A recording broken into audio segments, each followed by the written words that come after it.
Meghalaya Chief Minister Conrad Sangma today flagged off the ex-servicemen mobile polyclinic from Shillong to Garo Hills. This initiative is a dedicated effort to elevate healthcare services for ex-servicemen in the Garo Hills region. Expressing government's commitment to the welfare of Indian Army veterans, he emphasized that the state has undertaken various measures to support and show respect to ex-servicemen. He acknowledged the successes of previous initiatives while pledging continuous support to the armed forces. The ex-servicemen mobile polyclinic is poised to significantly aid veterans in the Garo Hills who face challenges while assessing medical assistance.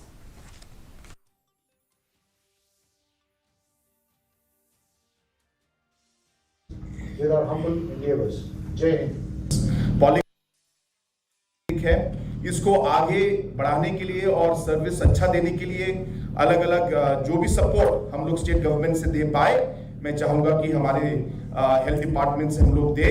और इसकी तरफ मैं छोटा सा जो मेरा CM special grant है, chief minister special grant की तरफ से मैं एक छोटा सा 5 लाख का कंट्रीब्यूशन मैं आज देना चाहता हूँ। और इसके अलावा भी हमारे जो हेल्थ डिपार्टमेंट की जो अलग अलग फैसिलिटीज हैं, वहां से भी जो भी मदद हो पाए और जो भी सपोर्ट हो पाए हम लोग हमारे हेल्थ डिपार्टमेंट से देंगे।